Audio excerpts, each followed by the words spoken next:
मला ते म्हणायचे की रोहित तुझ्या झिपऱ्या वाढल्यात, जरा झिपऱ्या कमी कर.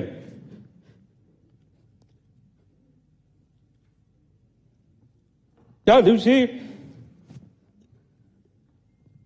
एक आदरांजली म्हणून इथं मी माझे केस कापले. ते मला म्हणायचे तू जरा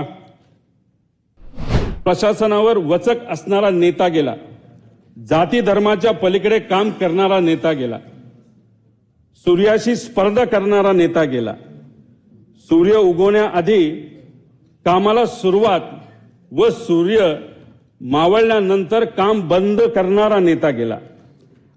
अजितदादांच्या जाण्याने महाराष्ट्राच्या राजकारणातील एक लोकनेता गेला, महाराष्ट्राच्या राजकारणातील रुबाब गेला, बेट्या म्हणून आव्हान देणारा ग्रामीण बाज गेला, महाराष्ट्रातील राजकारणाचा रांगडेपणा गेला, राज्याच्या राजकारणातील बेधडकपणा गेला, राज्याच्या राजकारणातील वेग आणि आवाका गेला, महाराष्ट्रातील राजकारणाचा जिवंतपणा गेला.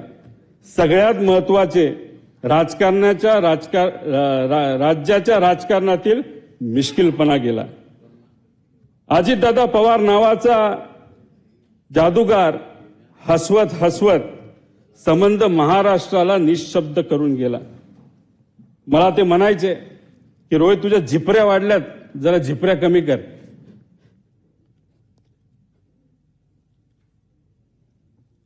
त्या दिवशी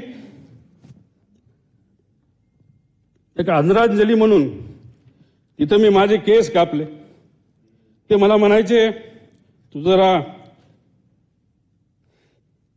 शारीरिक वजन वाढले, तू जरा शारीरिक वजन कमी कर, पण राजकीय वजन वाढव. मी नुसतं म्हणायचो हो करतो, पण मी त्यांना शब्द देतो की माझी हेअरस्टाईल मी अशीच ठेवेल, शारीरिक वजन कमी करेल, राजकीय वाढवेल. पण एक गोष्ट मात्र खरी, ते मला म्हणायचे वरचं बटन वरपर्यंत लावत जा, पण काकांना एक सांगायचे 40-50 वर्षानंतर मी जेव्हा तुम्हाला भेटेल तोपर्यंत मी बटन असंच उघडे ठेवणार, त्यावेळेस मात्र तुम्हाला भेटल्यानंतर हे बटन मी त्या ठिकाणी लावेल, कारण शेवटी हे बटन असं ठेवल्यानंतर तुमची आठवण त्या ठिकाणी मला नक्कीच त्या ठिकाणी येईल. पण एक गोष्ट अजून आहे, 40-50 वर्षांनी जेव्हा अजित काकांची माझी भेट होईल तेव्हा हा माझा लढा जो मी आता त्या ठिकाणी लढत आहे आणि अख्खा महाराष्ट्र त्या ठिकाणी लढत आहे, तेव्हा अजित काकांसमोर ताट मानेले मी तिथं उभा राहील. आणि नक्कीच माझे काका माझ्या पाठीवर हात ठेवून म्हणतील लढलास बरं का. आणि या गोष्टी ऐकण्यासाठीच हा जो छोटासा लढा पण महत्वाचा लढा त्या ठिकाणी मी व सर्वांनी तिथं हातात घेतलाय, तो पूर्ण केल्याशिवाय राहणार नाही. आणि दादांच्या अपघातात जो कोणी जबाबदार असेल, जो कोणी दोषी असेल, त्याला तुरुंगात टाकल्याशिवाय आणि शिक्षा दिल्याशिवाय आम्ही तर त्या ठिकाणी शांत बसणार नाही. तो किती मोठा असला आणि कुणी काय असलं तरी आम्ही घाबरणार नाही.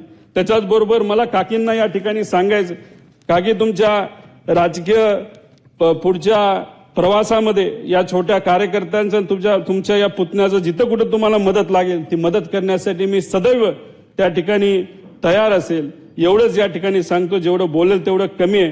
पण आमच्या या काकांच्या विचारावर, काकांच्या स्टाईलनी मी नक्कीच येणाऱ्या काळामध्ये लोकांच्या हितासाठी, महाराष्ट्राच्या हितासाठी त्या ठिकाणी काम करत राहील. धन्यवाद. रामकृष्ण.